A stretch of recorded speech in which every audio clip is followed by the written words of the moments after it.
Welcome to today's edition of Mental Health Matters. Today, we're going to be talking about colorism.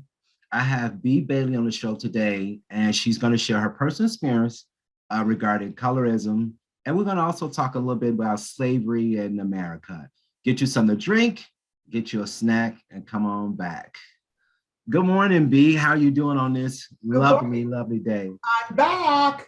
Yes, you are back. As you know, I enjoy doing the show, but you are definitely one of my favorites to do this show with because we just connect, we click, and we just flow. I don't have to try to pull answers out of you. You just kind of know and you kind of go. So I really do like that. Yeah, I enjoy it too.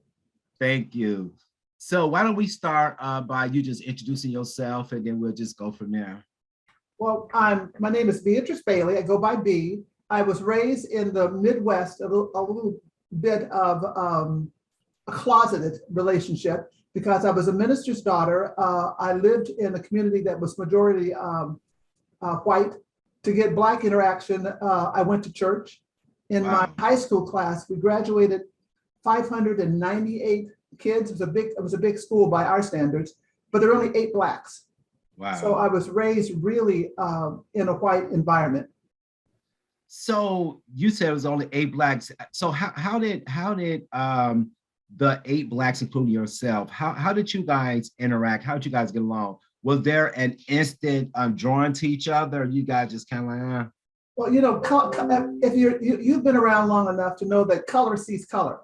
I mean, right? in any kind of situation, you can be talking, and if a person of color comes in your peripheral view, you see that person. We're just that way.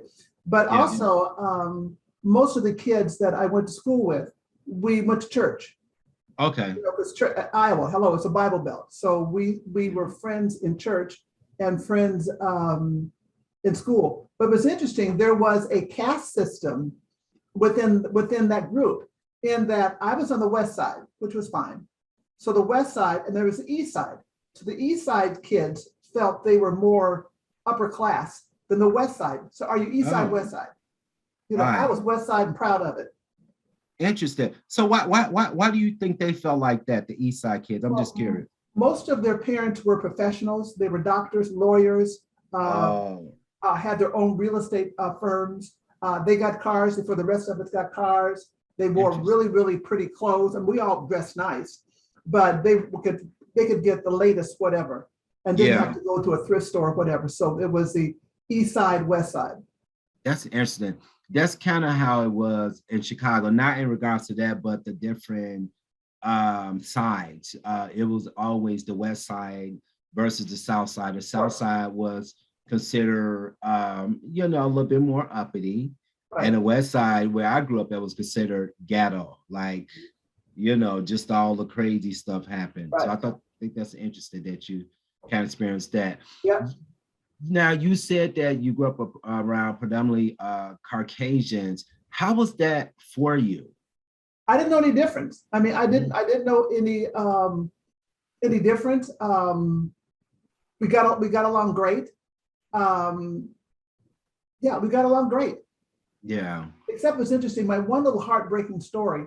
When I was growing up in elementary school, there was a guy named Bob Copeland. I won't forget it. He lived up the street. He kind of looked like Superman. He was taller than most of the kids, and he really liked me. Every day, he'd come down and walk me to school. And my father would say, "Your little white boyfriend's here." So he'd walk me over to school, which was great. And then once we went to middle school, he stopped talking to me entirely. Wow. And do you think Ignored it? me. He just stopped talking to me. It's like I became invisible. This is someone that I spent what? How many years? 6, 7, 8 years. Wow. Together. And you think it was because you was black? Wasn't cool. Wasn't cool to be with the black chick. Yeah. Wow. And then Wow. on the other side, there was a guy who I love. I love him so much. Larry Cheek. Larry Cheek was part Indian, but he was handsome. All the girls liked him, but he loved talking and interacting with the black chicks. Yeah. All of us love Larry, Yeah. and he's that way today. Yeah. Really. I love it. I love it. So, B, now by you being what we consider light skin or fair skin African American female. Did you experience any racism because of that amongst your peers? Meaning, let me back amongst the blacks that you were exposed to during that time. Yeah, definitely. And then as I became an adult as well, because I am fair skinned and I get along well with whites, I was often called, either behind my back, trust me, an oreo. Yeah. You know, black Yeah. on the outside, but really white on the inside. Yeah. And even Yeah. in my family, my father was dark and my mother was my color. And Yeah. so, you know, I came out her color, but I had a relative that always referred to my skin, "You're yellow, like a baby mess." Yeah. Wow. Yeah. Interesting. Interesting. You know, it's sad and I feel, you know, that we have to go through things like that amongst our own. You know, Right. I know when I decided to go to college, because nobody in college at that time, well, let me back, but nobody in my family went to college at that time. I decided to go. I was the first one to go. And they could not understand why. Why do you want to go to school with all those white people? I mean, this really was their mentality. Mhm. But the way I saw it was, I had to get up out of here. I had to get up out this Right. mess, this hood, because I Right. realized that if I didn't, you know, make a better choice for myself, I would have ended up like everybody else. Mhm. So when I did, you know, go to school, and I remember my first winter break, I came home. I was so excited to tell people just, you know, how it was and how the college life was. They had they nose down on me, looking at me like, you are a sellout and Mhm. an Oreo. You know what I'm saying? And they really, really felt like that because they didn't understand why I decided to get away from the upbringing, you know. And It's even to this day, I still kind of experience that because they feel like, oh, you got a good job or you're educated. And while they made a decision to live their life, you know, a different way that right. I, you know, decided to. And I don't, you know, that's their choice, that's their life, but it's sad. It really is sad. So I just kind of, you know, Uh, I've always lived in fairly nice areas. I live in a really nice area right now. And I had this one quote friend said, "Oh yeah, you're out there with your people." wow. I went, "Wow, Yeah. my Yeah. people." If you're talking Yeah. about people who enjoy nice things and take care Yeah. of their property, yeah, I'm with my people. Yeah. Exactly. I have another friend. Her and her husband, they did fairly well in life, and they have a huge house out there in Roseville. The husband passed away, but you know she had some more properties and stuff. And one of the things that she, you know, talked to me about was, you know, she ended up as their kids was growing up, they would always take their kids to the shelters to volunteer or Salvation Army, places to like to feed the homeless because they didn't want them to forget That's good. where, you know, regarding their culture, because they were surrounded by a lot of, she is still surrounded by a lot of Caucasian. Her kids are grown now, but she didn't want them to forget because she felt like some of the other uh, people she's seen, other blacks that, you know, had became successful, but she felt like their kids was disconnected, you Right. know, for some of the social issues and that goes on with us and things like that. And she experienced as well, being the only black female on her block, some of the racist comments and different things like that. So it's, you know, Yeah. things happen. Yeah.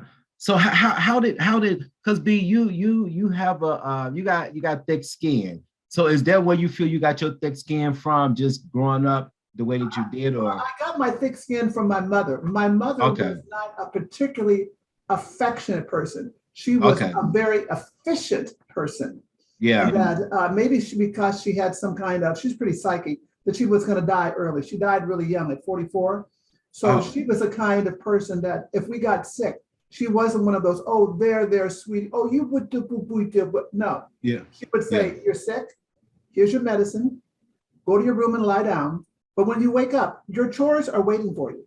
oh yeah, oh yeah, Yeah. So she didn't. Now I ooh boo boo boo boo to my children because I didn't yeah, get it, but I should have been yeah, a lot tougher on them. Even though yeah, my daughter swears I couldn't possibly been any tougher on her. yeah. My Well, I work could was really successful, so there. yeah, yeah, but I could tell you, you held them accountable for sure. I believe that.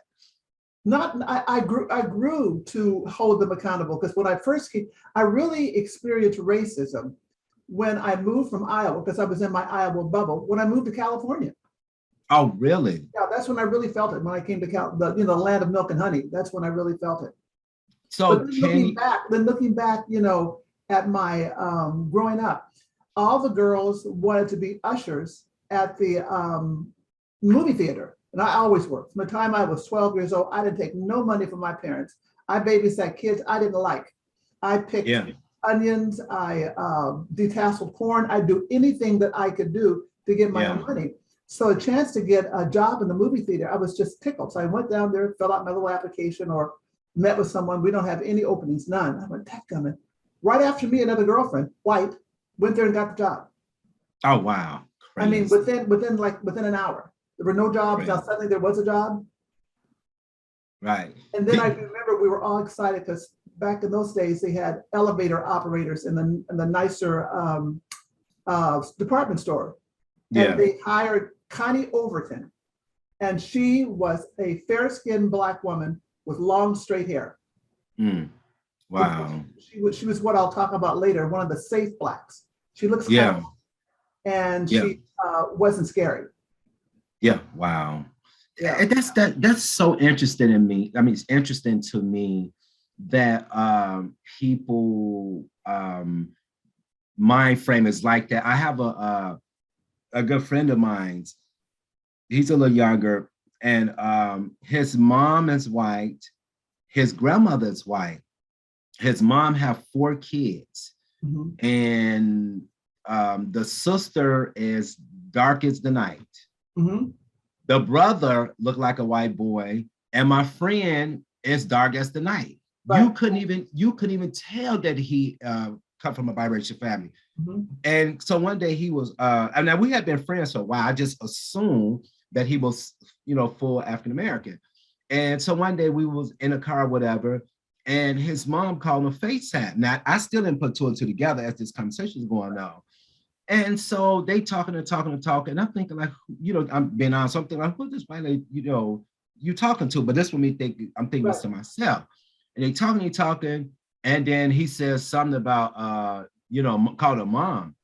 And I'm like, so I'm, on the pastor side, I'm like, that's your mother. Like, and he looking at me like, yeah, like what's wrong? I'm like, and he was like, shut up, So I couldn't wait till this phone call ended because I'm like, is that your mother? He said, yeah. And I said, like, yo, not adopted. That's like you came for this, your mama. He said, Jay, yes, this is my mother. My mom is white, my grandmother's white. I said, man, you never told me that because he doesn't look fair skin. I mean, he looked totally dark black. However, he do got really, really good hair though. No, wait, really? we'll talk about what good hair is later. Yeah, well, yeah, like, yeah. Right. Yeah. At this point in time in our life, I'm glad that you just have hair, whether it's good or not. I'm just glad you got hair. Right. So that really, you can't really. Sometimes you can't tell. It's what I'm trying to say. Right. And he does experience a lot of racism from the grandmother. Excuse me, from the grandmother. For the white grandmother?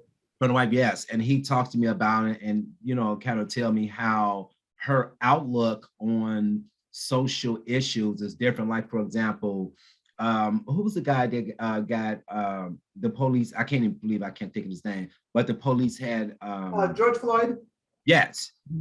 According to him, he was saying his grandmother felt like it was George Floyd's fault.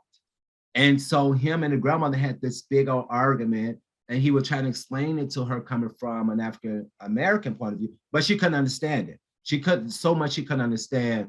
And I just had to kind of coach him along, saying, well, she grew up in a different time.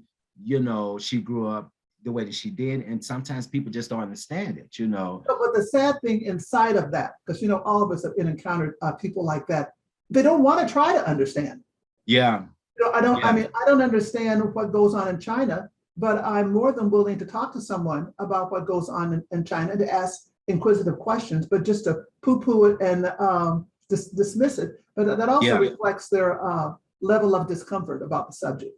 Yes, absolutely. I've had to drop kick some friends. I mean, friends I've had for 40 years. When all this racial reckoning came about, I had this one friend. We worked together at Xerox, and there's like 4 of us, and we would all get together quarterly for birthdays and get-togethers, whatever.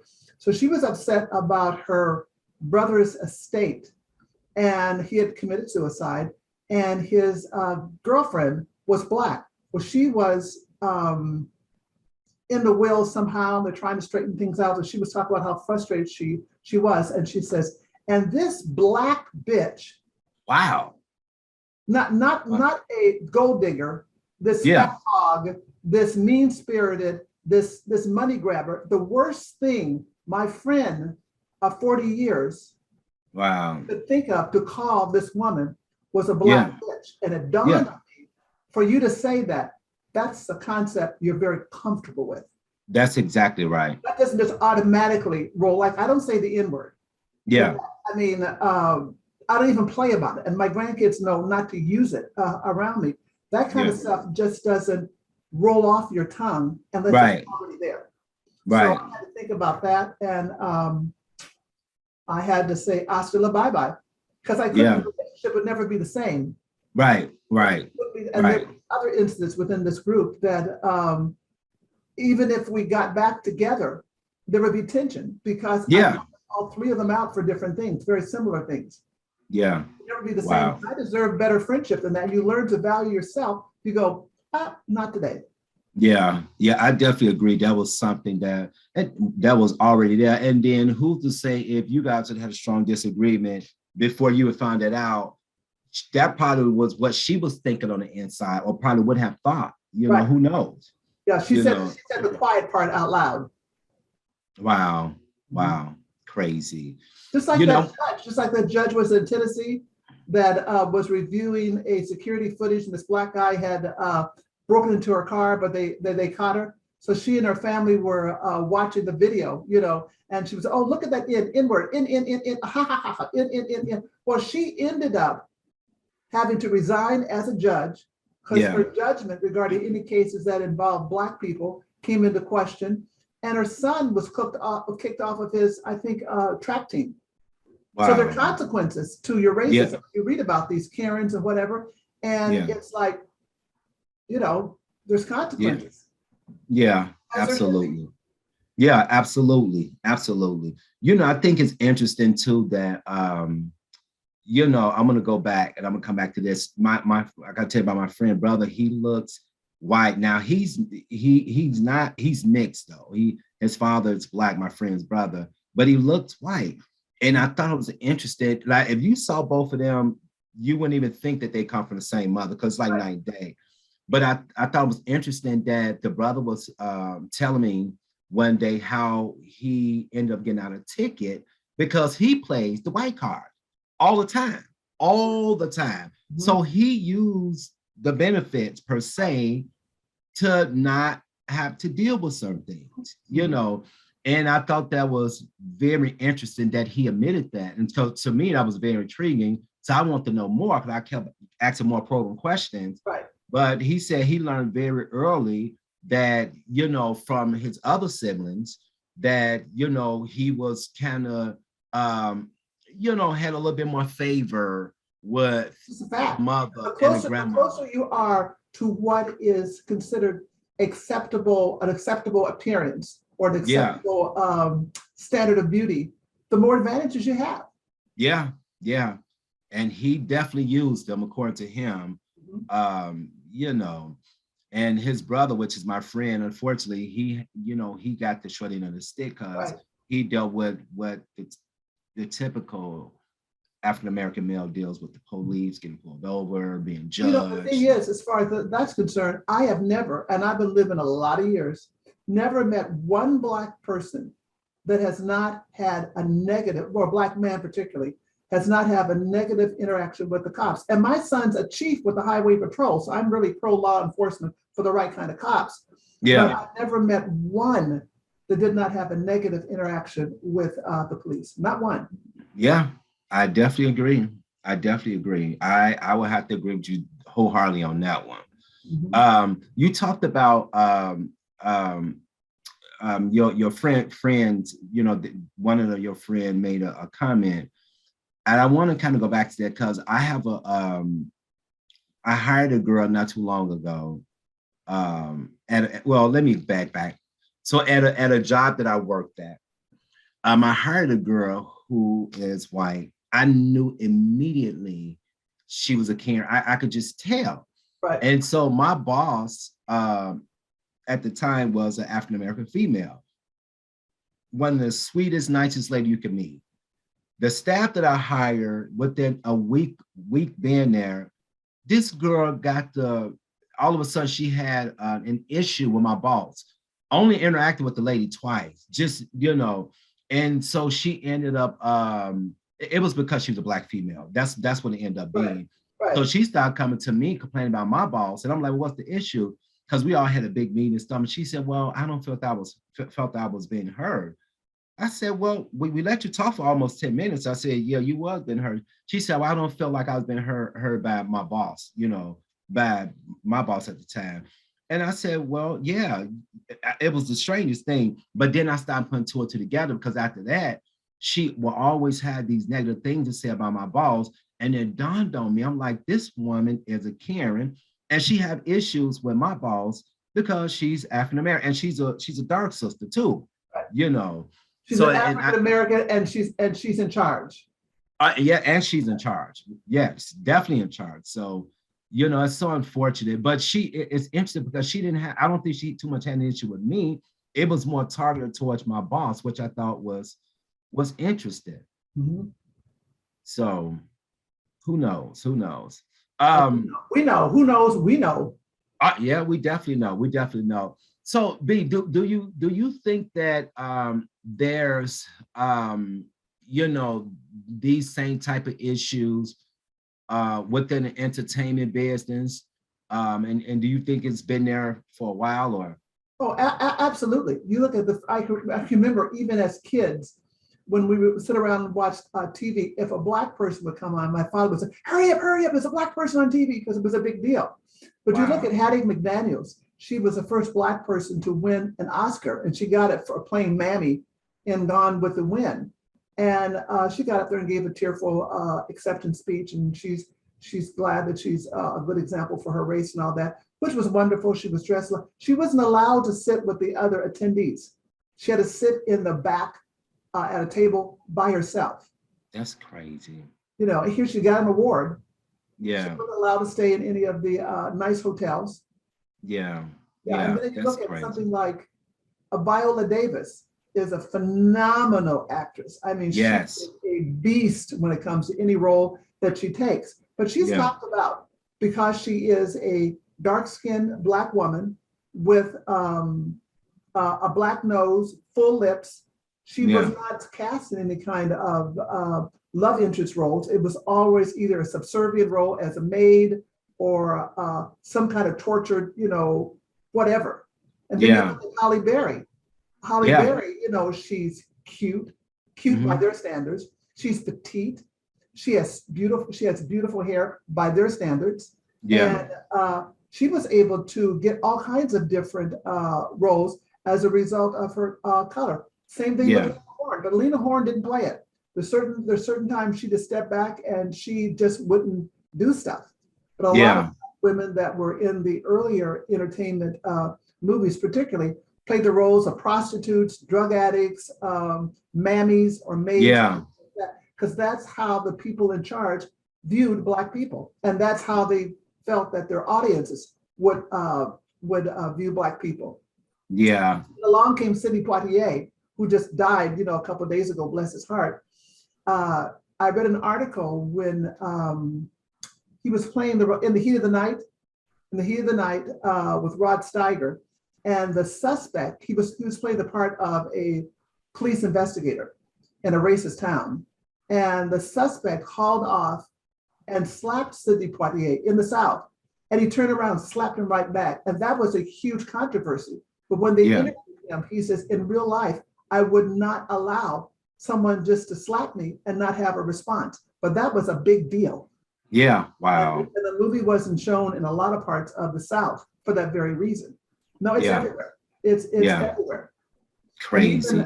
I talked about, there's a great, I don't know if you've seen a cowboy movie on Netflix, The Harder They Fall. Great movie. I mean, it was a fictional account of real cowboys, because the original cowboys were black. Footnote, don't tell those people in critical race theory, but Yeah. footnote, the black ones, they were cowboys. And so all these famous guys, the show creator assumed they all got together at different levels. So the role of Stagecoach Mary was played by this lady named Satya. I forget her last name, but I've got it written down, but I don't want to look at it. But she's a beautiful, again, by their standards, black Yeah. woman with crazy hair and green eyes and whatever. She was the love interest of the lead character. When in real life, the real Stagecoach Mary looked like Leslie Jones. Okay. 6 foot Yeah. could outdrink, outshoot any man, and Yeah. didn't take any mess off of anyone. But that kind of portrayal was not done in this movie, because that kind of looking woman wouldn't be acceptable as a love interest. It's everywhere. Crazy. Yeah, that's crazy. Mhm. Crazy.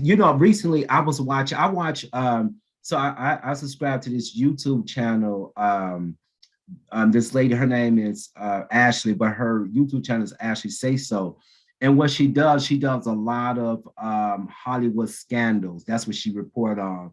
And I can't think of who this person was, but maybe about like 3 or 4 weeks ago, or even a month and a half ago, she was talking about like a black actress and black actress or black, I want to say a black singer.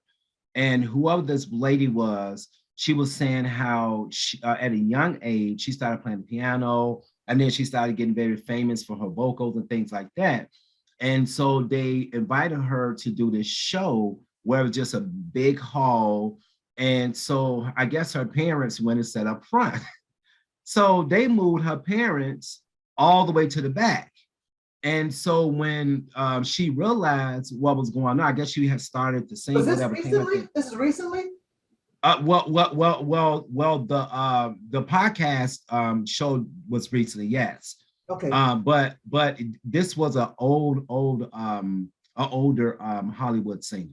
Okay. And so she was saying how, I guess when the Hollywood singer came out, she was saying how the daughter was looking out in the crowd. She was looking for her parents, and she realized that they had moved them out to the back. So she stopped singing. And so I guess the promoter came was saying to her, like, well, what's going on? These people paid their money. And she was saying that, well, no, I'm not singing or doing anything until you guys bring my parents back to the front. And so they went, round and round and round and round about that. And so finally they brought her parents back to the front, what the white folks is at, and she proceeded to sing. But she was saying how that she wasn't going to sing because you guys going to throw my parents all the way in the back and remove them because they're black, but yet and still, y'all all white here, you guys paid your money to hear me sing. So I thought that was really interesting to hear a story like that. It's interesting. I like to watch documentaries on Amazon, and there's one of Frank Sinatra, Mr. Blue Eyes, and and he married this young chick, and blah blah blah blah. He was a huge civil rights advocate. Yeah. For his band, if they couldn't stay where he was going to stay, he wasn't going to perform. I mean, he was radical about that. He was a pretty big star, but he stuck his neck out a lot. He worked with Dr. King, certainly Harry Belafonte and whatever. I never knew that about Frank Sinatra. Yeah. Wow. Yeah, we definitely had a lot. We had a few advocates outside of our race. To see, I think Betty White. Betty Davis. No, Betty Davis did too. Yeah, was one of them to really step up and, just kind of advocate for, for equality and things like that. So during World War II, Betty Davis was one of the people that helped create the canteen. And that was a place where the soldiers could go and dance and relax and whatever. But it was segregated. She says, if it's segregated, I'm not performing and I'm backing out. So she forced those people to integrate those venues. And she made a point of dancing with the Black guys. Good, good, good. I don't know. I don't understand the mentality, of, judging somebody based off the color of their skin. I mean, unfortunately, that's the world we live in. It is. But I don't know. It just still baffles me sometimes when I start to think about it. Then I get, of course, angry, and I have to do a lot of self-talk. Well, because the thing is, we can't control the color of my skin. I can't control that I'm yellow. I can't control that. I mean, what are you gonna do with that? You can't control that you're brown. Yeah, exactly. I'm gonna wake up in the morning and I'm gonna stick it to the man. No, I mean, this is what I am. Yeah, exactly. Exactly. So we done ran out of time for this particular show right here. Okay, So we'll yes. So we'll do the second part. It goes by so quick, B. Okay. It goes by quick. Thank you for this edition of Mental Health Matter. If you enjoyed this particular show, if you would like to be a guest on the show, or if you like a DVD copy of the show, please dial 916-366-4600. Thank you.